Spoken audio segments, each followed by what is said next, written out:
এখন চলে যাচ্ছি ভোটারের ইশতেহারে। পিরোজপুর থেকে যুক্ত আছেন সহকর্মী মিয়া আমিরুল।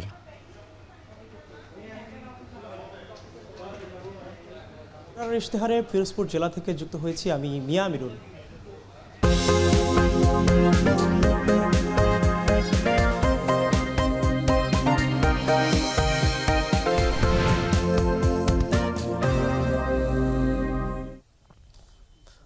আমার ঠিক পাশেই ইলিশের অন্যতম প্রজনন ক্ষেত্র হিসেবে পরিচিত বলেশ্বর নদী। আমরা এই মুহূর্তে রয়েছি এখানকার মহান মুক্তিযুদ্ধের স্মৃতি বিজড়িত যে স্মৃতিসৌধ সেখানে। এখানকার মূলত যে জনজীবন কিংবা মানুষের যে প্রত্যাশা, আগামীর ত্রয়োদশ জাতীয় সংসদ নির্বাচন ঘিরে 7টি জেলা নিয়ে গঠিত, 7টি জেলা 3টি সংসদীয় আসন নিয়ে গঠিত এই জেলার প্রায় 10 লাখেরও বেশি ভোটারের প্রত্যাশা কিন্তু অন্যরকম মাত্রায় যোগ হয়েছে। আমরা আজকের এখানকার মূলত জেলার সার্বিক বিষয় নিয়ে কথা বলতে চাই। আমাদের সাথে যুক্ত রয়েছেন এখানকার জেলার যে রাজনৈতিক নেতৃবৃন্দ, সুশীল সমাজের প্রতিনিধি সহ অন্যান্য যে ভোটার যারা রয়েছেন তারাও। আমরা শুরুতে একটু পরিচিত হতে চাই। আমার ঠিক ডানে রয়েছেন মিজানুর রহমান শাহিন, সাবেক সভাপতি জেলা যুবদল। আমার বায়ে শুরুতে রয়েছেন জহিরুল হক, সেক্রেটারি জেলা জামাত, এবং ডানে শেষে রয়েছেন আলামিন খান, সদস্য সচিব এনসিপি, এবং বায়ে শেষে রয়েছেন রেজাউল ইসলাম শামীম, সভাপতি ফিরোজপুর প্রেস ক্লাব। আমরা মূলত ফিরোজপুর জেলার যে সার্বিক উন্নয়ন কিংবা অবকাঠামোগত যে সমস্যা সেটি নিয়ে কথা বলছিলাম, এবং সার্বিক বিষয় নিয়ে কথা বলার জন্য মূলত জেলার যে ভোটার যারা রয়েছেন তারাও কিন্তু আমাদের সাথে যুক্ত রয়েছেন। আমরা শুরুতে একটু যেতে চাই ফিরোজপুর জেলা নিয়ে আমরা কথা বলছিলাম, যেটি বলা হয়ে থাকে যে ফিরোজপুর শিক্ষার দিক দিয়ে বেশ এগিয়ে, তবে অবকাঠামোগত উন্নয়ন এবং সেই সাথে এখানকার যে শিল্প কলকারখানার যে অবস্থা, স্বাধীনতার এত বছর পরও কিন্তু খুব একটা উন্নয়ন ঘটেনি। সেই ক্ষেত্রে আপনাদের কোনো প্রতিনিধি, বিশেষ করে বিএনপির পক্ষ থেকে যদি এই 3টি সংসদীয় আসনে নির্বাচিত হয়, সেই ক্ষেত্রে আপনাদের পরিকল্পনা কি রয়েছে এই জেলাকে ঘিরে, যদি একটু বলতেন। আমি মিজানুর রহমান শাহিন, সাবেক সভাপতি পিরোজপুর জেলা যুবদল। আমরা যদি আমাদের প্রতিনিধি নির্বাচিত হয়, আমাদের সরকার যদি গঠন হয়, তাহলে পিরোজপুরে আমরা যে পিছিয়ে পড়া যে শব্দটা আছে সেটা থেকে আমরা উত্তরণের চেষ্টা করব, এবং পাশাপাশি আমাদের এখানে যে কাঁচামাল ভিত্তিক শিল্প প্রতিষ্ঠান গড়ার চেষ্টা করব। পাশাপাশি এখানে মাছের প্রক্রিয়াজাতকরণ যেটা, তারপরে কাঁচামাল ভিত্তিক যে স্বরূপকাঠিতে আমাদের নেসারাবাদে যে পেয়ারা বাগান, কাঁচামাল ভিত্তিক যে শিল্প প্রতিষ্ঠান, বিশেষ করে শিক্ষার ক্ষেত্রে পিরোজপুরের যে অগ্রগামী একটা ভূমিকা আছে সেটা রক্ষা করে মেধাভিত্তিক এবং দক্ষতা অনুযায়ী আমরা কর্মসংস্থানের চেষ্টা করব। তো এগুলো সম্ভবই হবে যদি আমাদের সরকার সদিচ্ছা থাকে এবং সরকার যদি নির্বাচিত হয়, আমরা সরকার গঠন করতে পারি, তাহলে আমরা এই প্রক্রিয়াগুলো সমাপ্ত করে পিরোজপুরকে একটি উন্নয়নমূলক অবস্থানের দিকে নিয়ে যেতে পারবো। ছোট করে একটু জানতে চাই, সেটি হচ্ছে আপনাদের দলের প্রতিনিধি কিন্তু বেশ কয়েকবার নির্বাচিত হয়েছিল, তারপরে কিন্তু সেই কাজগুলো খুব একটা ভালোভাবে হয়নি। সেটি কেন হয়নি, যদি একেবারে ছোট করে বলতেন। তখনকার বরাদ্দ কম ছিল, সময় ছিল অনেক আগে, এবং তখন এখন যখন বাংলাদেশের বাজেটে 7 লক্ষ টাকা বরাদ্দ, 7 লক্ষ কোটি টাকা, তখন বরাদ্দ ছিল 55,000, 75,000, 70,000। নিশ্চয়ই বুঝতে পেরেছি। আপনি বলছিলেন যে বিশেষ করে বাজেটের বিষয়টি বলছিলেন। আমরা আবারও আসবো আপনার কাছে। এবার একটু যেতে চাই, আমাদের সাথে রয়েছেন জামায়াতের যে প্রতিনিধি, তিনি রয়েছেন। আমরা দেখেছিলাম যে শিক্ষার দিক দিয়ে ফিরোজপুর বেশ ভালো অবস্থায় রয়েছে, কিন্তু কর্মসংস্থান যেটি বলা হয়ে থাকে সেটিতে তারা কিন্তু খুব একটা ভালো অবস্থানে নেই, এবং একই সাথে আমরা দেখেছিলাম যে বড় যে প্রকল্পগুলো সেগুলো কিন্তু ফিরোজপুর জেলা ঘিরে খুব একটা গড়ে ওঠেনি। কেন ওঠেনি, কিংবা আপনাদের পরিকল্পনা কি রয়েছে জামায়াতের পক্ষ থেকে যদি বলতেন। জি, আপনাকে ধন্যবাদ জানাচ্ছি। এখন টিভি যারা রয়েছেন, আমি জেলা জামায়াত সেক্রেটারি বলতেছি। আসলে আপনি যে বলেছেন সত্য ঘটনা, আমাদের পিরোজপুরে আসলে আমরা অবহেলিত অবস্থায় রয়েছি। বিশেষ করে শুধু কর্মসংস্থান নয়, এখানে স্বাস্থ্য খাতে আমরা পিছনে রয়েছি, কর্মসংস্থান রয়েছে। আমরা যদি আল্লাহ যে ক্ষমতা নিয়ে এসে আমরা পিরোজপুরকে আমরা একটি শিল্পায়ন নগর গড়ার আমাদের প্রকল্প চিন্তা রয়েছে আর কি। সাথে সাথে স্বাস্থ্যখাতকেও পরিবর্তন আমাদের চিন্তা রয়েছে। পিরোজপুর যে অবহেলিত রয়েছে, একটি কারণ হলো বিগত সরকার শুধু বাজেট দিয়েছে, কিন্তু আসলে বাস্তবে কোনো রূপ দেয়নি। এই পিরোজপুরে আপনারা সার্বিক চিত্র দেখতেছেন। আমাদের সাবেক এমপি শহীদ আল্লামা দেওয়ান সাহেব 96 2001 যেটুকু করেছে তার উপরে পিরোজপুর এখন দাঁড়িয়ে আছে। এরপরে আর যে সরকার এসে তারা কোনো কাজ আসলে করেনি। এবারও তো আপনাদের দুজন প্রতিনিধি আমরা দেখতে পাচ্ছি, তারই দুই সন্তান। আপনারা কি আশা করছেন, মানুষের জন্য কতটুকু কাজ করতে পারবেন আপনারা? আমরা আশাবাদী যে আল্লাহ তাআলা আমাদেরকে মানুষের ভালোবাসা দিয়ে আমাদের যদি এখানে প্রতিনিধি করার সুযোগ করে দেয়, তাহলে এই যে অবহেলিত পিরোজপুর জেলাকে আমরা ইনশাল্লাহ আমাদের যে স্টারে অবশ্যই আসবে, আপনার সামনে দেখতে পাবেন। আমাদের চিন্তা আছে পিরোজপুরটাকে পরিবর্তনের মধ্য দিয়ে সাজাবো। 1 নম্বর আমাদের টার্গেট হলো এটাকে একটি যে ইয়ুথ পাওয়ার রয়েছে, যদি আমরা পিরোজপুরের শিল্পায়ন গড়ে তুলতে পারি, আমাদের কর্মসংস্থান সৃষ্টি হবে। এবং ধন্যবাদ। আমি আবারও আপনার কাছে একটু আসবো, এবার একটু যেতে চাই আমাদের সাথে আরেকজন রয়েছেন প্রতিনিধি, এনসিপির যে প্রতিনিধি রয়েছেন। আমরা দেখেছিলাম যে এখানে সরকারিভাবে যে একটা হাসপাতাল রয়েছে সেটির কিন্তু নাজুক অবস্থা, পরবর্তীতে আরও একটি হাসপাতাল হয়েছে, যদিও এটি পুরোপুরিভাবে এখনো চালু হয়নি। এবং বিশেষ করে বেশ কিছু সময় দেখেছিলাম যে বিদ্যুতের যে একটি সমস্যা সেটি কিন্তু রয়ে গিয়েছে। আপনারা তো নতুন রাজনৈতিক দল, নতুনভাবে উঠে এসেছেন জনগণের মধ্যে পৌঁছানোর জন্য, কিংবা জনগণের যে সমস্যা, এত সমস্যা, সেটি ঘিরে আপনাদের এনসিপির কি ভাবনা রয়েছে ফিরোজপুর জেলা ঘিরে, যদি একটু বলতেন। ধন্যবাদ আপনাকে। আমি মোহাম্মদ আলামিন খান, সদস্য সচিব জেলা এনসিপি। আসলে স্বাস্থ্য খাতের ব্যাপারটা নিয়ে কথা বলতে গেলে পিরোজপুর স্বাস্থ্য খাতে আমরা একেবারেই পিছিয়ে। এখানে আধুনিক ও বিশেষজ্ঞ চিকিৎসার একেবারেই ঘাটতি। ছোট কোনো একটা ব্যাপার নিয়ে যদি আমরা হসপিটালে যাই, তাহলে বলা হয় আপনারা খুলনা অথবা বরিশাল যান। সেই ক্ষেত্রে যদি খুলনা বরিশাল যেতে পারে, তাহলে ঢাকা যাওয়াই লাগে আমাদের। আর উপজেলার স্বাস্থ্য কমপ্লেক্স যেগুলো আছে, এগুলো একদম নিম্নমানের, স্বাস্থ্যসেবা নাই বললেই চলে। তো চিকিৎসা খাতের জন্য আমরা এর আগেও অনেকবার চেষ্টা করেছিলাম। আমাদের এখানে একটা 250 শয্যা বিশিষ্ট হসপিটাল হয়েছে। কিন্তু সমস্যা হচ্ছে ওই হসপিটালটায় শুধুমাত্র লিফটের কারণে এখন পর্যন্ত আমরা একটা কার্যক্রম শুরু করতে পারিনি। তো এটা নিয়ে আসলে দীর্ঘদিন দৌড়ঝাঁপ চলতেছে, কথাবার্তা চলতেছে, কিন্তু কোনো একটা অদৃশ্য ছোঁয়ার কারণে এখন পর্যন্ত এর কোনো আমূল পরিবর্তন হয়নি। জানতে চাই, যেহেতু ভোট ঘিরে মানুষের প্রত্যাশা একটু অন্যরকম মাত্রায় আসে, এখানে তো বিএনপি এবং জামায়াত খুব ভালোভাবে তারা লড়াই করছে, আপনারাও জামায়াতের সাথে জোটে গিয়েছেন। সেই ক্ষেত্রে আপনারা জোটে গিয়ে কি কোনোভাবে পিছিয়ে পড়লেন কিনা এই দুই দলের মধ্যে যদি তুলনা করা হয় এনসিপিকে? না, আসলে পিছিয়ে পড়ার তো কোনো সুযোগ নাই, কারণ আমাদের দলের সেন্ট্রালের সিদ্ধান্ত আমাদের চূড়ান্ত সিদ্ধান্ত। তো সেন্ট্রালে যারা, তারা অবশ্যই চিন্তা ভাবনা করে একটা সঠিক সিদ্ধান্ত নিয়েছেন, এবং সেন্ট্রালের সিদ্ধান্তের সাথে আমরা পুরোপুরি একমত পোষণ করে আমরা। আপনি বলতে চাচ্ছেন যে মানুষের যে প্রত্যাশা সেটি ঘিরে কিন্তু আপনাদের পরিকল্পনা রয়েছে, পরবর্তীতে হয়তো বা মানুষ প্রতিফলন দেখতে পাবে।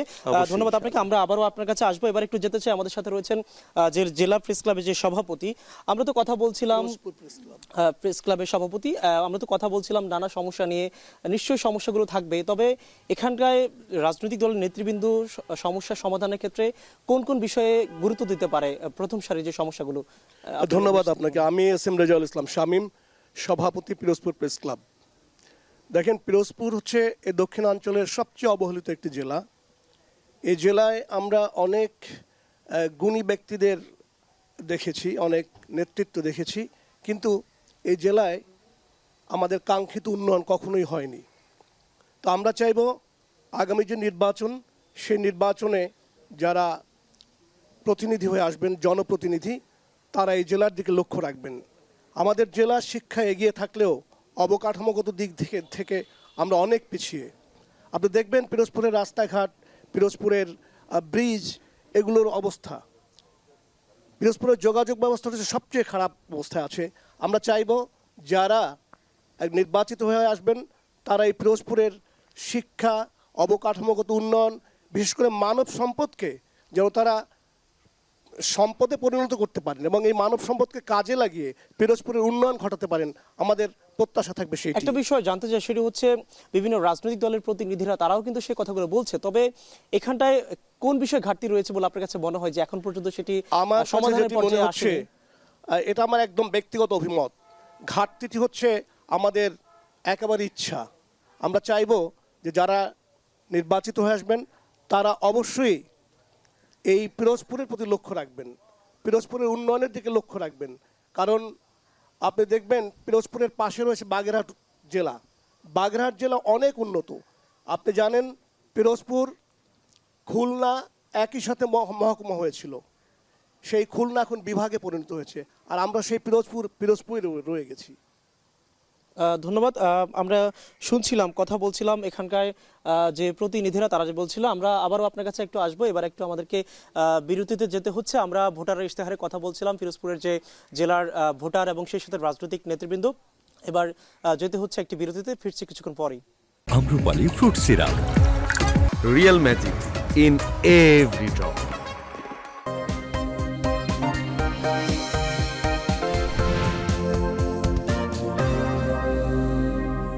বিরতির পর আবারও স্বাগত। আমরা কথা বলছিলাম ভোটারের ইশতেহারে ফিরোজপুর জেলা থেকে। আমরা ফিরোজপুর জেলার যে যারা রয়েছেন রাজনৈতিক দলের নেতৃবৃন্দ, তাদের নানান প্রত্যাশার কথা শুনছিলাম সমস্যা ঘিরে। এবার একটু আমরা কথা বলতে চাই এখানকার যারা ভোটার রয়েছেন। আমরা একটু প্রশ্ন নিতে চাই। কারা প্রশ্ন করতে চান? আমরা একটু দেখতে পাচ্ছি দুজন প্রশ্ন করতে চান। ডান থেকে আমরা একটু নিতে চাই। আপনি আপনার প্রশ্নটি করবেন। জি, আমি আরিফুর রহমান ইমরান। এখন টবিকে অবশ্যই ধন্যবাদ, পিরোজপুর জেলার সকল মানুষের পক্ষ থেকে ধন্যবাদ। আমার প্রশ্নটা হচ্ছে যে নির্বাচনের আগে সকল প্রতিনিধি তার প্রতিশ্রুতিগুলো সুন্দর থাকে, কিন্তু বাস্তবায়নের দিকে গেলে নির্বাচন উত্তরণের পরে সাধারণ জনগণ, যারা একদম সাধারণ জনগণ, তাদের কাছে সেই প্রতিশ্রুতি। ধন্যবাদ, আমি প্রশ্ন বুঝতে পেরেছি। আমরা নিশ্চয়ই কথা বলবো। এবার একটু যেতে চাই, এখানকার আরেকজন রয়েছেন আমাদের যে আরেকজন দর্শক, তিনি প্রশ্ন করতে চান। আপনি নাম বলে প্রশ্নটি করবেন ছোট করে। আমি মাহবুবুল আলম নাইম। আমার প্রশ্ন হচ্ছে দুইটা। এক নম্বর হচ্ছে যে আপনারা জনপ্রতিনিধি হলে মাদক মুক্ত করার জন্য এবং কিশোর গ্যাং মুক্ত করার জন্য কি কি ভূমিকা নেবেন। দ্বিতীয় হচ্ছে আমাদের জেলাটা মূলত কৃষি নির্ভর এলাকা, তো বিশেষ করে নারকেল, সুপারি, পেয়ারার সাথে সাথে পোলট্রি শিল্পে বাংলাদেশের দ্বিতীয় বৃহত্তর এলাকা, সেই হিসেবে তাদের কল্যাণের জন্য কি কি কাজ করবেন। ধন্যবাদ। আপনারা যেমনটি দেখছিলেন, আমরা কথা বলছিলাম এখানকার যে ভোটারের প্রত্যাশা, তারাও কিন্তু সেই বিষয়গুলো নিয়ে কথা বলছে, অর্থাৎ মাদকমুক্ত জেলা এবং সেই সাথে কর্মসংস্থানের কথা বলছে। আমরা আবার একটু কথা বলতে চাই। আমাদের সাথে যে যুক্ত রয়েছেন বিএনপির যে প্রতিনিধি, আপনিও নিশ্চয়ই শুনছিলেন যে দর্শক যারা রয়েছে কিংবা ভোটার যারা রয়েছে, তারা কিন্তু বলছিল যে ফিরোজপুর জেলা ঘিরে যে নানান ধরনের প্রত্যাশার কথা বলা হয়, কিন্তু ভোটের পরে সেটির প্রতিফলন খুব একটা থাকে না। সেটি কেন থাকে না, কিংবা আপনাদের পরিকল্পনা কি রয়েছে যদি বলতেন। আমাদের প্রতিনিধি নির্বাচিত হওয়ার পরে যদি ইনশাল্লাহ বিএনপি সরকার গঠন করে, তাহলে সেই ভুল ধারণা থেকে আমরা বেরিয়ে আসব। এবং বিগত দিনে এখানে যারা নির্বাচিত হয়েছেন তারা পিরোজপুর সদরে কোনো এমপি ছিলেন না। একমাত্র সাইদি সাহেব, উনি পিরোজপুরে থাকতেন ঠিকই, কিন্তু ওনার মূল বাড়ি জিয়ানগরেতে। আর একজন আগে ছিলেন মোস্তফা জামাল হায়দার, ওনার বাড়ি আপনার নাজিরপুরে। আর বেশিরভাগ ক্ষেত্রে এখানে আনোয়ার হোসেন মঞ্জু, যে 30-29 বছর আপনার এমপি ছিলেন, পিরোজপুরে উনি কখনো আসেন নাই। পিরোজপুরের বিষয়ে উনি একটা বিষয় আমরা দেখেছিলাম, খেয়ালই রাখেন না। অর্থাৎ পিরোজপুরের বিভিন্ন উন্নয়নমূলক আপনার বরাদ্দ থেকে সবসময়ের জন্য একটা বাড়তি অংশ ভান্ডারিয়ার দিকে চলে যেত, যেটা থেকে আমরা দীর্ঘদিন বঞ্চিত হয়েছি। পিরোজপুর সদর উন্নয়ন থেকে বঞ্চিত। আর তৃণমূলের মানুষের যে আশা আকাঙ্ক্ষা এবং তাদের কাছে যে চলে যাওয়া, এটা যদি লোকাল প্রতিনিধি নির্বাচিত না হয়, তাহলে এটা কখনো হয় না, করে না কেউ। আর ভাই যে কথাটা বলছেন যে আপনার কৃষির ব্যাপারে, যে আমরা কাঁচামাল ভিত্তিক যে শিল্প প্রতিষ্ঠানগুলো, আমরা চেষ্টা করব আমাদের সরকার নির্বাচিত হলে, গভর্নমেন্ট ফর্ম করলে সেই সমস্ত জায়গায় অগ্রাধিকার দেওয়া। ছোট করে জানতে চাই, সেটি হচ্ছে আমরা দেখেছিলাম যে জামায়াতের দুজন প্রার্থীকে দেওয়া হয়েছে, সাবেক এমপির ছেলে, দুজন ছেলেই। সেটি ঘিরে আপনারা কোন রকম চাপ অনুভব করছেন কিনা, কিংবা আপনাদের প্রত্যাশা কতটুকু আপনাদের প্রতিনিধি? আমরা শতভাগ নিশ্চিত আমাদের প্রার্থী আপনার বিজয়ী হবে এবং আমরা সেটার জন্য কোনো চাপ অনুভব করতে। ধন্যবাদ। আমরা কথা বলছিলাম, এবার একটু আসতে চাই। আমাদের সাথে আরেকজন রয়েছেন প্রতিনিধি, জামায়াতের যে প্রতিনিধি রয়েছেন। আমরা দেখেছিলাম যে সাবেক যে এমপি ছিল দেলোয়ার হোসেন সাইদি, তার দুই ছেলেকে আপনারা দুইটি আসনে মূলত প্রতিনিধি হিসেবে রেখেছেন। এবং একই সাথে আমরা দেখেছিলাম যে বিএনপির যারা রয়েছেন তারাও কিন্তু প্রায় বলা চলে নিজস্ব প্রার্থী দিয়েছেন একটি আসনে, প্রায় 29 বছর পর শিক্ষার, অর্থাৎ একজন সাবেক অধ্যক্ষকে দিয়েছেন। কোনোভাবে কি আপনারা মনে করছেন যে তাদের কাছে আপনাদের কোনো সম্ভাবনা কতটুকু দেখছেন সব মিলে ভোটের মাঠে? আসলে আপনি যে বলছেন ঠিক আছে, অনেক বছর পরে আমরা তো বিগত দিনে 4 জন জোট ছিলাম, জোটের পক্ষ থেকে এখানে আমাদেরকে হুজুরকে দেওয়া হয়েছিল। এবছর যেহেতু ব্রিটিশ সরকার চলে যাওয়ার পরে বিরোধী দল হিসাবে একদল থাকতেই হবে আর কি। পিরোজপুরের যে অবস্থান, যে কোনো ব্যক্তি এমপি হলে আমরা আগের মধ্যে থাকবো সহ অবস্থানে। আর যেহেতু আমাদের বিএনপি পক্ষ থেকে আলমগীর সাহেব এবার প্রার্থী হয়েছে, এটা নিয়ে আসলে আমাদের তো তেমন চাপ আমরা মনে করতেছি না। মাঠের জনগণ যাকে রায় দেবে তাকে আমরা মেনে নেবো ইনশাআল্লাহ। আরেকটি বিষয় যেমনটি বলা হচ্ছে যে বিভিন্ন জায়গায়, বিশেষ করে যে বিএনপির বর্তমানে একটি ভালো অবস্থান রয়েছে, আপনারা কি সেটিকে কোনো ধরনের শঙ্কা প্রকাশ করছেন কিনা, এবং আপনাদের নানান প্রতিশ্রুতির কথা বলছিলেন, সেটি আসলে বাস্তবায়ন কতটুকু হতে পারে আপনাদের সেই আশ্বাসের জায়গা? আসলে তো এখন পর্যন্ত বাংলাদেশ জামাত ইসলামী সরকার গঠন করতে পারেনি, অংশীদার ছিল সবসময়। আমাদের পক্ষ থেকে যেটুকু সাহায্য ছিল, পিরোজপুরে আমি আগেই বলেছি, এই যে অবকাঠামো দেখেন, এর শুরু করেছে আমাদের প্রিয় আল্লামা দেলোয়ার হোসেন সাইদি সাহেব।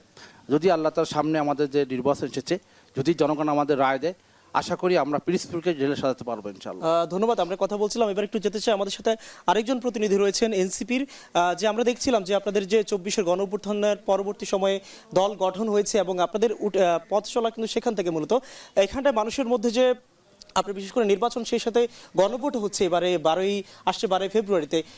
গণভোট ঘিরে আপনারা কতটুকু কাজ করেছেন এই জেলায়, এবং সব মিলিয়ে যেহেতু আমরা দেখছিলাম গণভোট যদি কোনো কারণে বাস্তবায়ন না হয় সেটি কিন্তু অনেক ধরনের অপ্রাপ্যতা থেকে যায়, সেক্ষেত্রে আপনাদের অবস্থান কি দল হিসাবে এই জেলার মধ্যে? জি ধন্যবাদ। আমরা মূলত ত্রয়োদশ জাতীয় নির্বাচনের পাশাপাশি আমরা গণভোট নিয়ে মাঠ পর্যায়ে ব্যাপক প্রচারণা চালাচ্ছি, কারণ সত্যিকার অর্থে দেশের অবকাঠামো উন্নয়নের জন্য, শাসন ব্যবস্থার পরিবর্তনের জন্য এবং দেশ পরিচালনার জন্য গণভোটটা অনস্বীকার্য। গণভোটের মাধ্যমে মানুষের চাহিদা পূরণ হবে, পাশাপাশি গণভোটে জয়যুক্ত যদি হয় তাহলে মানুষ নতুন একটা স্বপ্ন এবং নতুন একটা সম্ভাবনার দ্বার উন্মুক্ত হবে। সেজন্য আমরা জামাত ইসলাম এবং আমাদের এনসিপি সহ সমমনা সব দল আরেকটি বিষয় জানতে চাই, সেটি হচ্ছে আপনারা তো শুরু থেকেই বেশ জ্বালাময়ী বক্তব্য দিচ্ছিলেন, আপনাদের দলের নেতৃবৃন্দ বিএনপি এবং জামায়াতের বিপক্ষে ছিল, এখন আপনারা জামায়াতের পক্ষে জোটে গিয়েছেন, সেই জোটের পরেও আপনাদের অবস্থানটা অন্যরকম দেখা যাচ্ছে। আপনাদের মূলত অবস্থানটা কোথায় এই দল হিসেবে? সত্যিকার অর্থে আমরা মৌলিক দিক থেকে দেশের স্বার্থে যারা একত্রে কাজ করে আমরা তাদের স্বার্থে আছি। আমরা মনে করেছি জামাত ইসলাম বাংলাদেশের স্বার্থে, বাংলাদেশের জন্য কাজ করে যাচ্ছে, তো আমরা সেই স্বার্থে সেজন্যই আমরা জামাত ইসলামকে আমাদের পথসঙ্গী করে নিয়েছি। বুঝতে পেরেছি আপনারা সেটি করছেন। এবং আমরা আরেকজন আমাদের সাথে অতিথি রয়েছেন, প্রেস ক্লাব যে সভাপতি। আপনি তো প্রেস ক্লাবের এই সভাপতি ঘিরে কিংবা জেলার যেহেতু সংবাদ সংগ্রহ করে থাকেন, জেলার যে সার্বিক অবস্থা কিংবা আসছে বলা চলে 1 মাস পরই নির্বাচন হবে, একসাথে দুইটি নির্বাচন এবার, সেটি ঘিরে আপনি জেলার মধ্যে যে লেভেল প্লেইং ফিল্ড কিংবা সংঘাত সহিংসতা কেমন হতে পারে, কিংবা সেটি না হওয়ার জন্য দলগুলোর অবস্থান কি পর্যায়ে থাকলে ভালো হয়, আপনি যদি একটু ছোট করে বলতেন। ধন্যবাদ আপনাকে। আপনারা জানেন যে বাংলাদেশের যে আসছে নির্বাচন, সেই নির্বাচনটি হচ্ছে একটি চ্যালেঞ্জ। আমরা বর্তমান বাংলাদেশ, বিগত বাংলাদেশ চাই না, আমরা চাই আগামীর বাংলাদেশ। আগামীর বাংলাদেশের জন্য ইতিমধ্যেই জুলাই সনদ স্বাক্ষরিত হয়েছে। আর এই জুলাই সনদটা হচ্ছে সংস্কার। যদি আমরা সংস্কার চাই, প্রত্যেকটি দল যদি বাংলাদেশের সংস্কার চায়, যে সমস্ত বিষয়ে, সেই সংস্কারটা যদি হয়, সেই সংস্কারটা হবে এটা কি গণভোট। এই গণভোটের মধ্য দিয়েই আমরা যদি সংস্কার চাই, তবে অবশ্যই গণভোটের মধ্য দিয়ে আমাদেরকে বাংলাদেশকে বিনির্মাণে সহায়তা করতে হবে। আপনি যেটা বলছেন যে এই জামাত, বিএনপি বা এনসিপি যারা এখন নির্বাচনে প্রতিদ্বন্দ্বিতা করছে, আমি অন্তত এখন পর্যন্ত দেখছি না যে এদের মধ্যে কোনো সংঘাত আছে বা ভবিষ্যতে হবে। তো আমরা চাইব যে যারা নির্বাচনে অংশগ্রহণ করছেন, সেই দলের বা দলসমূহের যারা নেতাকর্মী রয়েছেন, তারা সবাই সদাচরণ করবেন। যদি সদাচরণ করেন তাহলে আমরা একটা ভালো নির্বাচন উপহার দিতে পারবো। ধন্যবাদ। আপনারা যেমনটি দেখছিলেন, আমরা কথা বলছিলাম, এখানকার দিনভর খোঁজ নিচ্ছিলাম যে ফিরোজপুর জেলার যে ভোটার যারা রয়েছে এবং সেই সাথে রাজনৈতিকবিদদের যে ভাবনা সেটি ঘিরে। আমাদের ভোটার ইশতেহার আজকের ফিরোজপুরের এই পর্যন্তই ছিল, এবং আগামীকাল আমরা ঠিক একই সময়ে বরগুনার জেলা যেটি রয়েছে সেটি ঘিরে আমাদের ভোটার ইশতেহার হবে, দেখার আমন্ত্রণ রইল।